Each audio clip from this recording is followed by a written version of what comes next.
चाहते।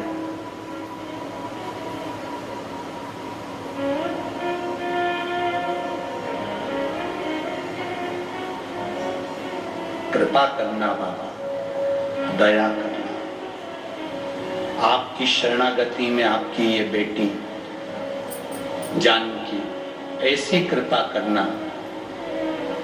आपकी शरणागति में, आपकी सम्मुख में पति का दर्शन कर लूं और जब प्राणों को तजूं, आपकी शरणागति का सुख मिले। ऐसी कृपा, ऐसी दया। और वो सीता बनी, सीतेश्वर महादेव। कभी अगर आप लोग जाएं, दर्शन करिएगा। जिस जगह पर मां जानकी जी भूमि में समाई थी, सामने सीतेश्वर महादेव, उससे कुछ दूरी पर जहां मां जमीन के अंदर समाई, वो स्थान आज भी वहां पर बना हुआ है। उसका वर्णन किया गया, इसलिए उसका व्याख्यान वर्णन स्कंद पुराण में सीतेश्वर महादेव का है। अटल हो गए मेरे महादेव, हटे नहीं, अखंडता देते हैं। कावड़ का जल अखंडता देता है, अखंडता। कावड़ियों को दो चीज का स्मरण हमेशा रखना चाहिए कि जब जल भरने के लिए कावड़िया घर से जाए, आप लोग भी अगर कोई 16 अगस्त को सीहोर आए, हम आपसे भी कहेंगे, कावड़िया जब जल भरने के लिए जाए तो दो चीजों का स्मरण होना चाहिए। एक, अपने घर से निकलते समय दरवाजे के बाहर 2 स्वस्तिक बनाकर अवश्य, 2 स्वस्तिक बनाकर अवश्य आए।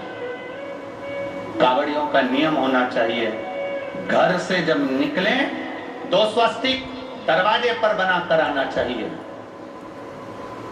जिस समय आप कावड़ का जल चढ़ाकर वापिस घर की ओर जाएं, तो वो 2 स्वस्तिक जो तुमने बनाए हैं, उस पर कावड़ का जल छींटना अवश्य चाहिए। उस घर से लक्ष्मी कभी समाप्त नहीं होती, उसमें भरी रहती है। कावड़ियों का स्मरण में आना, जब जल भरने जाओ, तुम्हारे दरवाजे पर स्वस्तिक बना होना चाहिए।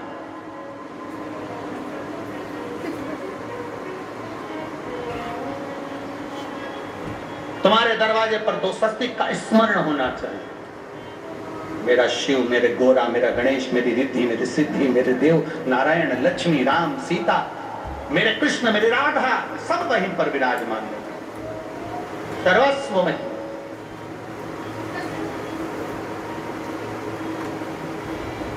कावड़ियों को स्मरण, और कावड़ियों को इस बात का भी स्मरण रखना चाहिए कि अपनी कावड़ यात्रा, जैसे सीहोर में तो 10-11 किलोमीटर की है, सीहोर सीवन नदी से जल भरा और 11 किलोमीटर दूर बाबा कुबेर भंडारी को चढ़ाया। आप सुल्तानगंज से भर रहे हो, हरिद्वार से भर रहे हो, आप प्रयागराज से भर रहे हो, जहां से भी आप जल भर रहे हो या अपने नजदीक से भर रहे हो, जितनी दूर तक कावड़ लेकर जा रहे हो, उतनी दूर तक तुम्हारे मुख से व्यर्थ की बात ना निकलते हुए भगवान का नाम निकलना चाहिए। बोल बम का नारा है, बोल बम, बोल बम, बोल बम, बोल बम, बोल बम, बोल बम। ये तुम्हारे यहाँ पर छत्तीसगढ़ में माता बमलेश्वरी विराजमान है। कभी इनकी कथा सुनी तुमने कि बमलेश्वरी का चरित्र क्या था? बमलेश्वरी माता की कथा क्या थी? माता बमलेश्वरी कब प्रकट हुई? माता बमलेश्वरी के आने का कारण क्या था? क्यों माता बमलेश्वरी इस पावन धरा पर आकर विराजमान हुई? क्यों माता बमलेश्वरी ने तब साधना आराधना करी? क्यों माता बमलेश्वरी यहाँ पर विराजमान हुई? कभी विचार करा? माँ बमलेश्वरी का कभी स्मरण आपके देवी भागवत में से उसको निकाल कर जब आप स्मरण करते कि भगवान कृष्ण से राधा जी कर रही हैं, देवी भागवत में भगवान कृष्ण से राधा जी कर रही हैं,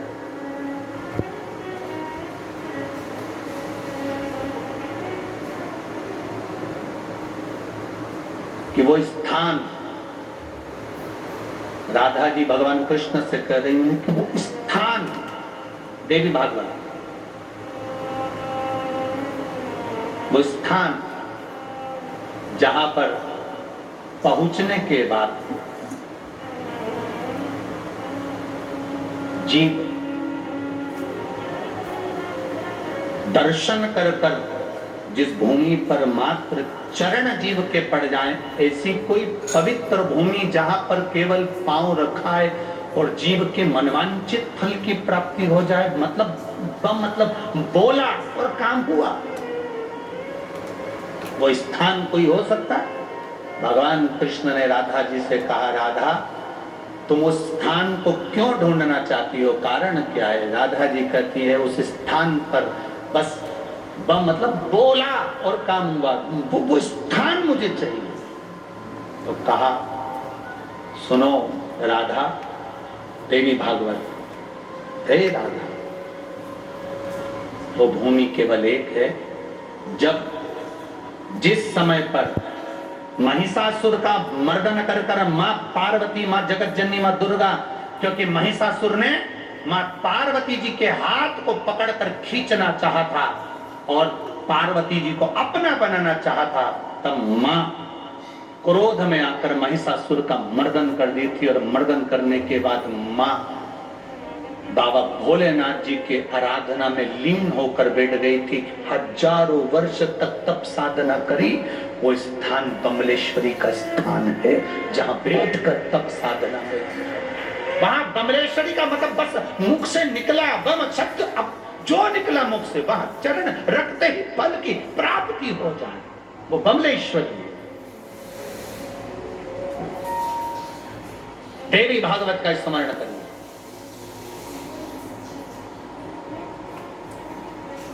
सहजता क्या, तप साधना की पूंजी है वहां। तो यहाँ ये छत्तीसगढ़ की भूमि कोई साधारण है क्या? यहाँ तो राजिम चले जाओ, चंपारण चले जाओ, चंपेश्वर महादेव का दर्शन कर लो, भूतेश्वर चले जाओ, भूतनाथ का दर्शन कर लो। कितना कितना यहाँ छत्तीसगढ़ की एक एक भूमि पर आप जरा भ्रमण तो करिए। शिव और पार्वती, शिव और पार्वती, देवी और शंकर, देवी और शंकर हर जगह मिलेंगे, हर जगह जहां तुम्हें जाना होगा।